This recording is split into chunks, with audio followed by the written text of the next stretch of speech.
Get ready. The DE Talk podcast starts now. Insightful conversations and dialogue helping you put the human factor back in HR. What if the biggest barrier to hiring great talent isn't a shortage of qualified candidates, but a failure to recognize the skills right in front of you? Today, we're talking about veteran hiring and why it's not just a checkbox exercise. Elliott, Obermaier, and Ruth Toombs from Rooster are taking over the podcast to reveal why so many companies are missing out on exceptional talent by not knowing how to translate military experience into corporate value. Discover why the application process itself might be driving away the exact leaders you need, how underemployment is costing veterans and employers, and what it really takes to build veteran recruitment strategies that work. If you've ever wondered how to tap into a talent pool filled with proven leaders, this conversation will change how you think about veteran hiring. Welcome to the DE Talk podcast. Hi all, this is Elliott Obermaier, one of the business development reps at Rooster by Direct Employers. We are a recruitment marketing firm and one of the leading consultative firms as far as veteran recruitment goes. And today we're going to be talking a little bit about veteran, and I'm joined with my colleague, Ruth Toombs. Hi there, Ruth here. I've worked in recruitment marketing and veteran hiring technology. Gosh, I'm dating myself. Probably about 15 years. And today we really kind of want to dig in and talk about a few things. So there's a lot of common oversights in veteran hiring. We want to talk about what they are and, of course, how to fix them. And also, how do we align military skills with corporate job requirements? Also, career websites, optimizing that for a veteran experience, and the role of testimonials and talent communities as well. So we've been doing this for quite a while, so I feel like there's always new information and technology available to really help with veteran hiring, as well as military spouses, and also that rapport building piece, which is the family as an entirety. And really thinking on this, Elliott, and feel free, we can kind of just toss this back and forth. First, Yeah, absolutely. I hope you had your coffee. I'm on my second cup. 100%. I'm on my first, which is rare for me today. We've done a few in the past, but Elliott and I, we have a really good, strong standing as far as, going and speaking together at industry-related conferences. And we've done this a few times too. So just taking a look at really veteran population in this previous year, in 2024. There were about 17.6 million men and women. They were veterans, accounting for that's about 7% of the civilian population. That also represents millions of stories and skills and service. So that's a huge piece as well. I'll pause a second and let's just talk about first, why is veteran hiring important? I mean, we all have these high level ideas, but we can really get a little bit more granular too. I'll let you kind of Absolutely. Pop in there too. I think it starts in a lot of ways. You've got actual compliance requirements with veteran hiring. That's something that a lot of companies look forward to. And that's, I think that's kind of the fear driven. Oh, we have to meet certain requirements. There are certain OFCCP regulations that require X number of veteran hires a year. And while that is, that's a great theoretical thing that should drive companies, I think at the root of it, veteran hiring is so important based on the skill sets and the personalities and the qualities that veterans bring. We shouldn't hire veterans just to meet a number, right? Veterans should be wanted members of every team's community. And most of the time, they're going to be incredibly valuable teammates and contributors for the workforce. So I think that is one of the real reasons that veterans should be looking to get hired more, and that companies should be looking to hire veterans, just beyond specific compliance and regulation standpoint. Oh, absolutely. And of course, the regulations still remain for those federal contractors, but I know there's a lot of organizations that are still looking to add this very sought after population to their workforce. VEVRA and Section 503, they still remain active and enforceable. So there's definitely that, utilization goal per job group for individuals with disabilities as well as veterans. So that's something to keep in mind, of course, for federal contractors. I noticed some of the listeners here have been doing this for a lifetime. Where others, of course, might be just dipping their toes in this water. And it's very different, of course, this year with the current administration. So absolutely, I totally agree with you. And I think it's really important to also kind of drop the fluff and start utilizing technology. It's really about winning trust of veterans, spouses, as well as individuals with disabilities. So, veteran hiring, like you said, there's those big pieces, those obvious areas where we can talk more about that too, where they add so much value to your organization. And it's the right thing to do, right? Yeah. You're supporting veterans. Hiring veterans demonstrates a real commitment to supporting those who have served our nation, benefiting the company's reputation. There are a number of areas like potential tax breaks. So the work opportunity tax credit, there's salary subsidies during training, depending on certain requirements. And again, a lot of these are based on, specific requirements. We can definitely share more information offline to anyone who's interested, but, salary reimbursement as well. There's a special employer incentive program.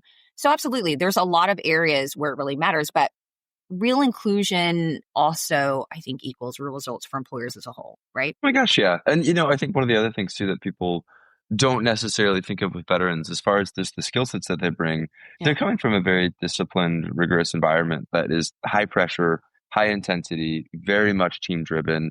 So, a lot of like McKinsey study that was recently performed in 2025, teams with veterans are 25% more likely to outperform financial returns. Oh, wow. Veterans also have a 7% lower attrition rate.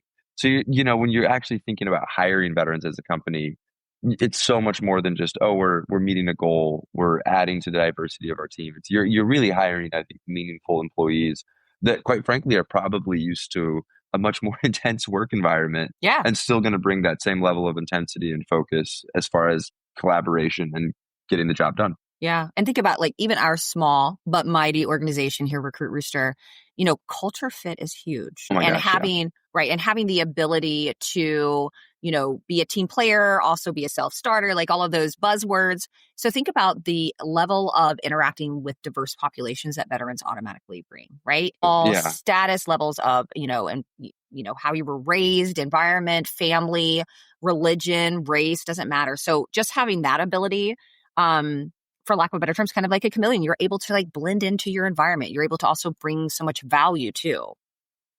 Yeah, absolutely. And I think too, from a cultural standpoint, if organizations are looking to change culture in some ways to be more productive, to be more efficient, and to have a way where their culture is a little bit more focused and a little bit more driven, veterans can be an exceptional place as far as bringing people in that will set a new precedent and set a new tone within your own internal culture. So both from a fit standpoint, but also from what you're looking to change if you're an organization that wants to grow in new ways. I think veterans are just so exceptionally valuable. Oh, absolutely. And some stats here, of course, a large portion of veterans report that finding employment when they enter the civilian workforce is one of the most difficult parts of transitioning. 55% of veterans report finding employment being the most difficult. This is SHRM stats. And 59% of employers reported that veterans are stronger workers once hired than non-veterans. I'm not a veteran, right? And I love the aspect of having somebody who actually can bring that competitive nature to an employer too. I think that's a big piece too. Oh my gosh, yeah, absolutely. And I would say, like, my little brother, a lot of my family members have been a part of the armed forces. And I remember when my little brother transitioned out, it's probably been close to a decade ago. There was so much more to it than just looking for employment. It was also trying to kind of unravel that very day-to-day scheduled life, right? And then trying to enter something that's wide open with choices and possibilities. So I can imagine it makes sense why that would be, again, it's stressful for all of us, right? Anybody who's doing it. So you add those layers and components. Also, a lot of times relocation, huge. Yeah, absolutely. Could not agree more. So I think some of the things that we have discussed with, some of the veterans that we've had within our organization, conversation with employers, some of their frustrations that they've seen among their veteran populations that they have as employees. There's a couple of areas that I hear consistently. The lack of understanding, right? So recruiters and hiring managers, they don't necessarily fully grasp how military roles align with corporate job functions. I mean, I'm sure you've heard the same thing, right? Oh my gosh, yeah, a thousand times over. Oh, well, I think that for more than anything, what a lot of organizations don't really understand what they're doing is connecting with veterans by speaking a veteran language, right? I think that a lot of organizations simply list their roles and market their jobs in the way that they would market to everybody and don't necessarily make that extra step effort to connect and start speaking about what veteran experiences might have been and how that can easily translate to a corporate position. Yeah. I think a lot of different companies that are hiring don't really recognize that veterans have the experience. They have everything that could be put into place as far as a team and a leadership skill set. But when it's not listed in the job description in a way that applies to a veteran's role or what they might have had within the military, if it's focused specifically on granular things about the role itself or corporate experiences that don't specify on leading a team, focusing on project management skills or areas that are specifically high intense and work pressure environments, those are all sorts of languages that veterans can relate to and clearly identify, oh, I'm experienced in this. I have these skill sets that I've learned within the military. Right. This is why this would translate. I think that when organizations do start taking that extra step, that's when that gray line of like how veterans can see themselves within your organization can start becoming a little less opaque and a lot clearer. And Yeah. I think too, that there are so many different steps to take with that, right? It can just be simply changing your job description language, or it can go so far as to actually using different military skills translator tools or partnering with different military translation, like different types of software and services within different career sites or within different veteran translation and job board organizations to really, essentially what I'm saying is I think you can go as above and beyond as you would like to as an organization. Oh, for sure. And taking a look too, you had mentioned kind of the unrealistic expectations.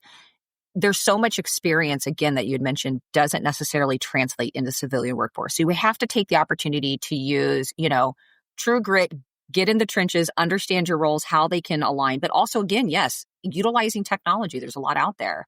Employers, a lot of times they require like certification or degree. Like, for example, like sales position, we need you to have 4 years sales experience or what have you. Like, it doesn't always translate. They have that experience, but an MOS or MOC Totally. may not totally demonstrate that when you're using like an overly complex job description. Absolutely. Insufficient outreach. So let's think about it. Like if we're just saying, we slap this little logo at the bottom that says, military friendly employer, that's not necessarily quite a lot and No. quite enough. So making sure that companies are actively engaging with veteran communities or even military transition programs, there's a lot of those. There's a lot of those out there. Some of those are even free. And again, we can have those conversations if anyone ever has interest in knowing more. There's a lot available out there.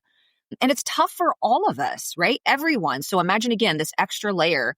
So this is me on my little soapbox like I typically do. But I urge everyone who is a part of the talent acquisition process, especially from the digital perspective, take a drive in your candidate supply seat.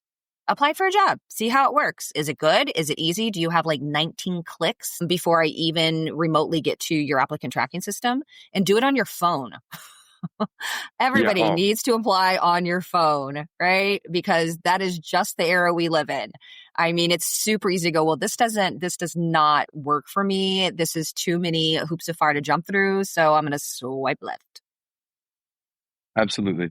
I think that is one of the most important aspects of just veteran hiring and hiring in general now, right? Is how optimized are you for a mobile experience? How optimized are you to reach just there's so many different generations within the workforce now. We're looking at Gen Z is really starting to enter, now that we're in 2025, that's 25% of the workforce is a generation that grew up with a phone, right? Oh. That if you're not focusing on being able to apply and focusing on allowing those job seekers to apply easily and quickly, you're falling behind very, very quickly from a TA standpoint. Elliott, do you know how old this applies to veteran. Do you know how old I go was when I had my first cell phone? Just guess. I am going to guess that you were at least 18 years old. Spot on. I was 18, maybe 19. I think I was around 19, and it had the antenna that you had to pull out of it. It wasn't a flip phone. It wasn't an iPhone. Oh, no. The flip phones came later. Oh no, this is very almost prehistoric. Yeah. It's so funny to think about that. Oh yeah, for sure. I'm not going to say what that experience was like for me. Not.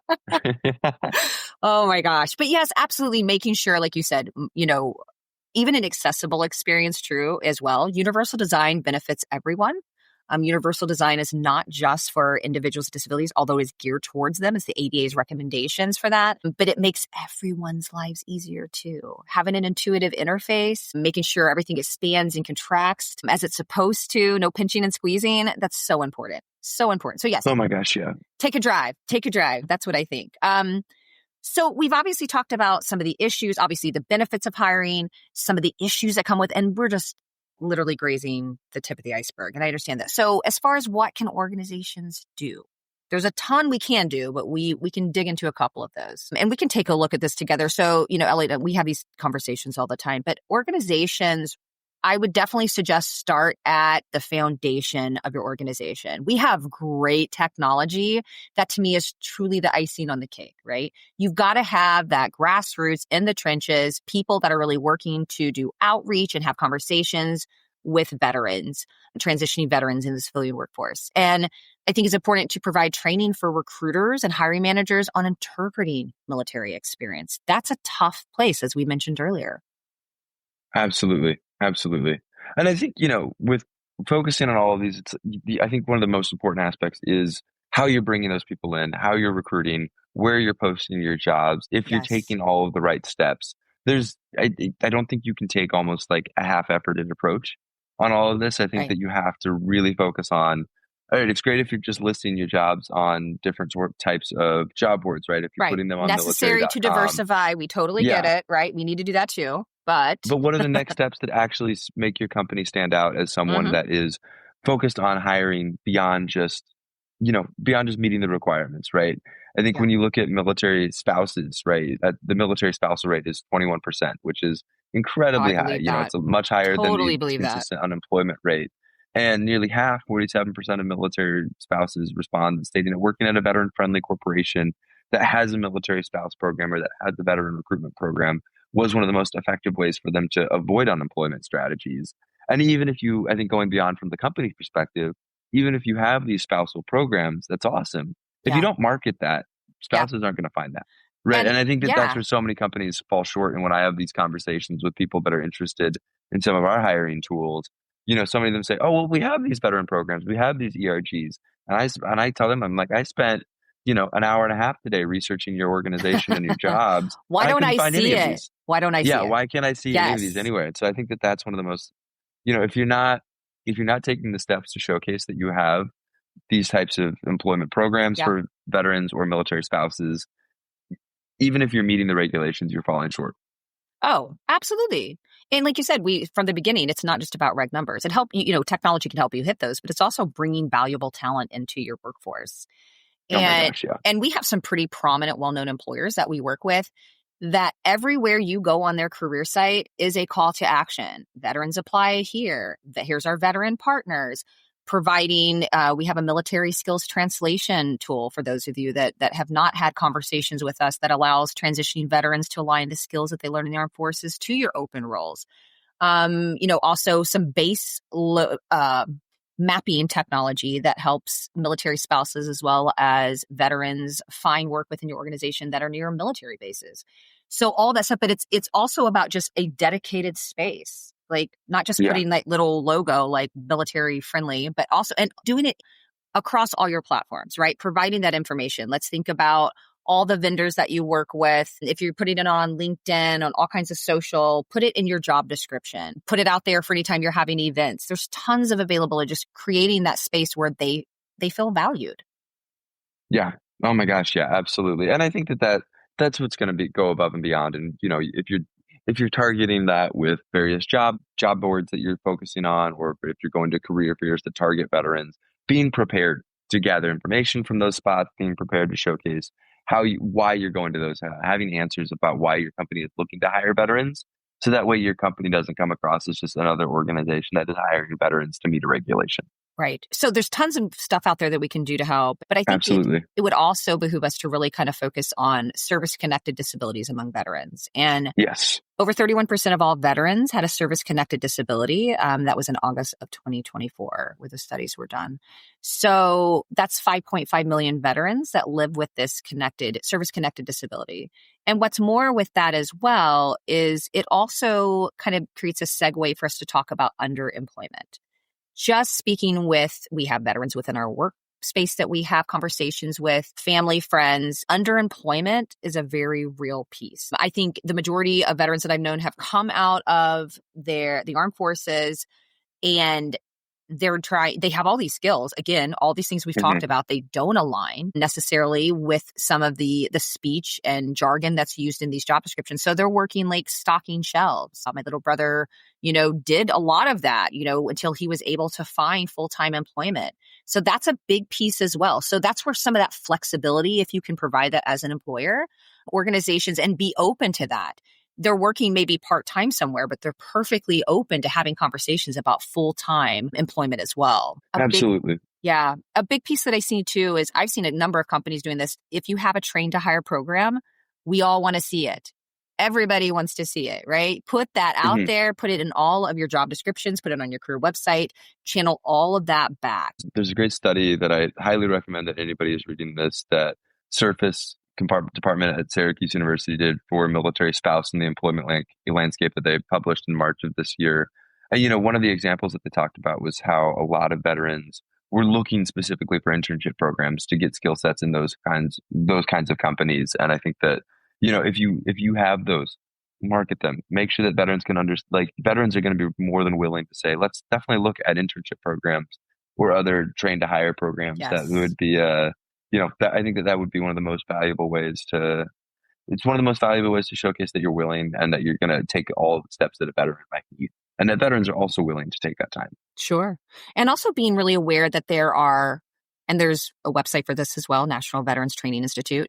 Again, it's going to depend on the size of your company, what you offer, but some nonprofits, universities, labor unions is a big one I know as well, and industries, they've created essentially like a no-cost job training and placement program for veterans to put them into jobs in what we consider critically unmanned industries and sectors, which a lot of time is skilled labor and trade. So definitely there's a lot out there that you can make sure that you're getting. It's all about visibility, right? Absolutely.